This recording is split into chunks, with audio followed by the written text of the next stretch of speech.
Okay, the next topic is the gravitational constant. So we know that the universal law of gravitation, the every body is attracts in universe another body. So the gravitational force is directly proportional to the product of their masses and inversely proportional to the square of the distance. So from that universal law of gravitation, the force between two masses and two bodies F equals to G m1 m2 by r square. Okay, so this is equation number 1. So we know that the equation number 1. So here F is the force, the attraction force, gravitational attraction force, that is F equals to G m1 m2 by r square. R is the, we know that the distance between the masses m1 m2, the respective mass of the bodies. F is the force, attractional force. So what is G? G is the gravitational, universal gravitational constant. How it is find out? What is the value of this constant?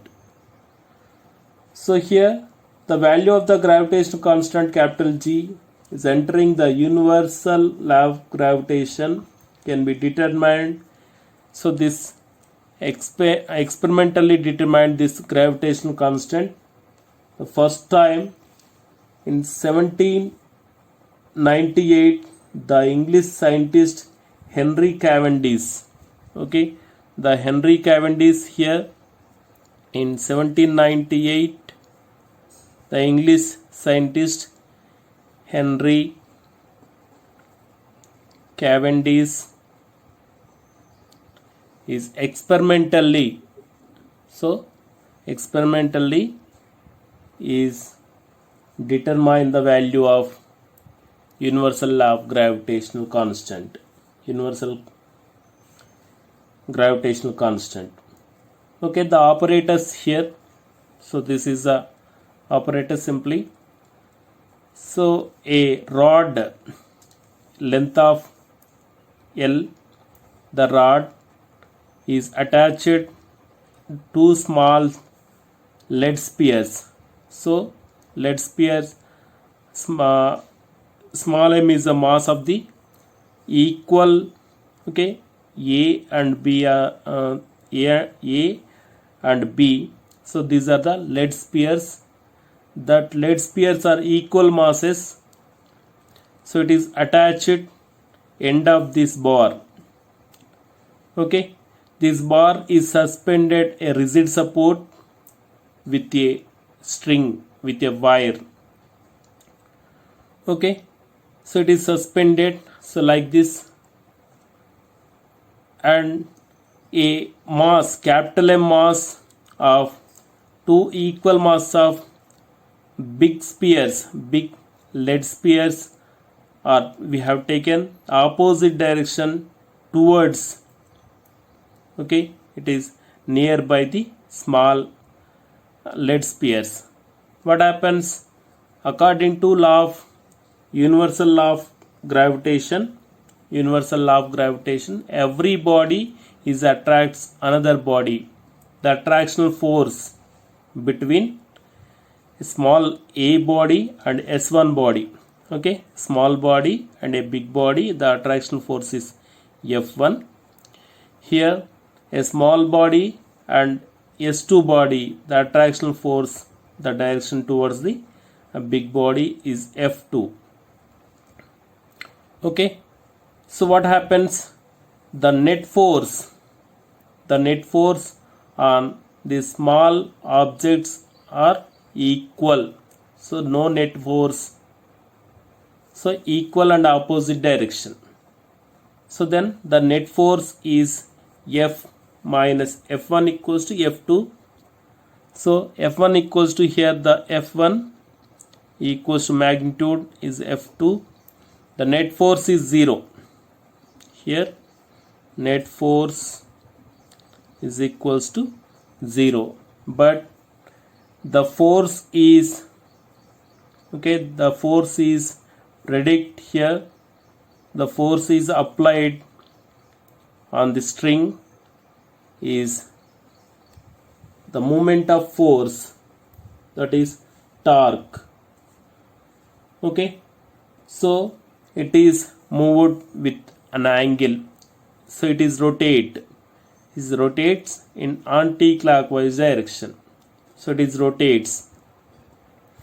Okay, here the distance between small body and small sphere and big sphere is, the distance is small d, we have taken small d. The force between, the gravitational force between two bodies, here also and here also, F1 equals to F2 equals to, we have taken F. The force F equals to, we have taken capital G, capital M, small m by d square. So this is equation number 2. Okay, G is gravitational constant. The attraction gravitational force between small sphere and big sphere, big lead sphere, F equals to G. Capital M is the mass of the big sphere and small m is the mass of the small sphere, and d is the distance between the small sphere and big sphere. Okay, here G m by d square. So here L is the length of this particular bar. Okay, length of the bar is L. So then the gravitational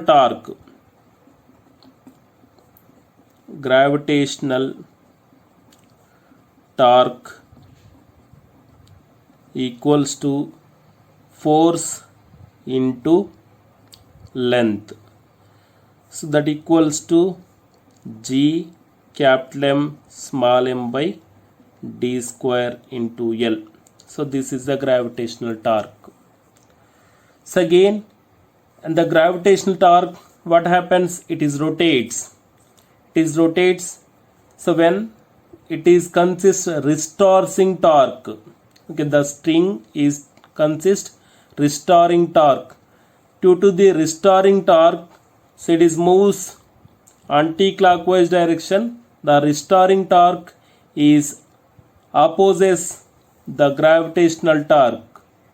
So then after some displacement, okay, after some displacement of these two small spheres, after some displacement, angular displacement, it will stops due to the restoring force. So the restoring force here, restoring force and restoring torque, that is restoring torque equals to tau theta. Okay, tau into theta, this is the force, restoring torque, so tau into theta. Sir, it is also taken the restoring torque, so it is k into theta. K is the restoring constant. So here the gravitational torque and restoring torque both are equal and opposite direction. What happens? It is stops at certain angle. So then these are equal. So then k theta equals, we can write G capital M small m by d square into L. So from this equation we can write here capital G equals to k theta d square by m into L. Okay, so here G equals to k theta d square divided by capital M small m into L. So this is equation number 3. From this equation number 3, L is the length of the bar. We know that the length of the bar we easily measuring with a scale. M, we have taken the small sphere mass capital M is a big sphere mass, and theta, so it is the displacement, angular displacement. K is the restoring constant. D is the distance between the small sphere and big sphere. Okay, these values are substitute in equation number 3. Henry Cavendish is experimentally measured the G value. So G value, G equals to 6.67 into 10 power minus 11 Newton meter square for kg square. So this is the universal gravitational constant. This universal gravitational constant is a constant. So whenever you go, okay, so this constant is not changed. So G equals to 6.67 into 10 to the power of minus 11 Newton meter square for kg square. So what is the dimensional formula for capital G? Okay, so from this equation number 1, so we can take G equals to, so what is G equals to? F R square by M1 M2. So what is the dimensional formula for force? Force M power 1 L power 1 T power minus 2 F equals to MA into, so this is length L power 2 divided by mass into mass M power 2. So it can write M power 1 L power 3 T power minus 2 into M power minus 2. So M power plus 2 becomes M power minus 2. That equals to G equals to the universal gravitational constant dimensional formula is M power plus 1 minus 2 minus 1 L power 3 T power minus 2. So this is dimensional formula for universal gravitational constant is G equals to M power minus 1 L power 3 T power minus 2, and universal gravitational constant units are Newton meter square for kg square.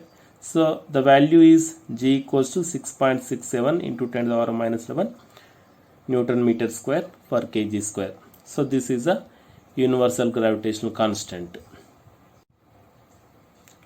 Okay, we will discuss the next topic is acceleration due to gravity of the earth. So here the acceleration due to gravity,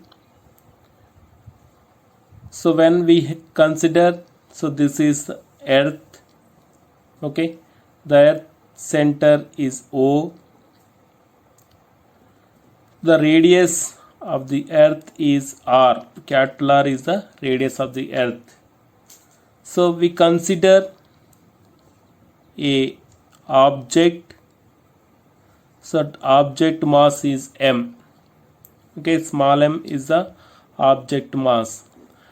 This object is taken on the earth surface. So here the mass of the earth is capital M here.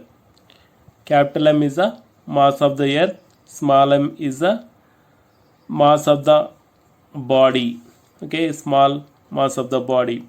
This object is taken surface, on the surface of the earth.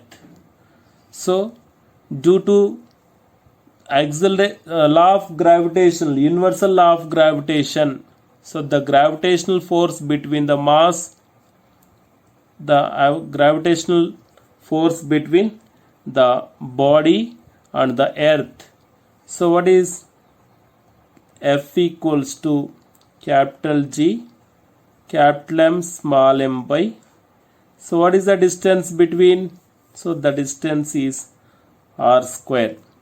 So why it is taken, the total mass is concentrated at the center of the earth, okay, this mass of the earth is concentrated at the center of the earth. So then the mass of the earth is, the total mass is concentrated at the center of mass, that is at O point. From O point to this point, the surface, the object. So what is the distance here? R. So then the force equals to G capital M small m by R squared. This is equation number 1. Okay, the mass is consist. Okay, the mass is consist small m. So this is on the surface according to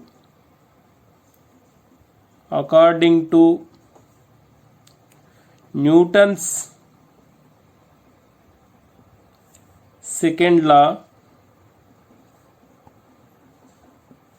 Okay, so this object is the earth is attracts the object due to the universal law of gravitation. So according to Newton's second law, so what is the equation is F equals to ma. Okay, F equals to ma. So here the A is, we have taken at A equals to, so here A equals to, so it is freely falling body. So m is attracts towards the earth. Okay, the object, a small object, is attracted towards the earth. So then the acceleration is taken as A equals to small g. So then the force F equals to m into g. Equation number 3. Okay, so from Newton's second law, the force, the attractional force, the force is consist of a small body is equals to the universal law of gravitational equation. From equation number 1, from equation number 1 and equation number 2. So we can write here, so that is G capital M small m by R square equals to m into g. Okay, here m gets cancelled. So from this equation we can write small g equals to gm by R square. So this is equation number 4. Okay, here small g equals to gm by R square. So it is, small g is constant because the gravitational constant g equals to 6.67 into 10 to the power minus 11 Newton meter square for kg square. Mass of the earth cannot change and the radius of the earth cannot change. So then acceleration due to gravity is constant on earth. So it is correct? No, because the acceleration due to gravity is changed from on the earth from point to point. So because, so it is not a circular shape, the earth is not a circular shape, so it is at poles the radius is large, at equator it is less. Okay, at equator acceleration due to gravity is more, at poles acceleration due to gravity is less. So it is very slightly changed, but the acceleration due to gravity is on the earth surface is variable from point to point. So we will discuss the variation of acceleration due to gravity above the earth and depth of the earth and at the equator, at the poles in next class.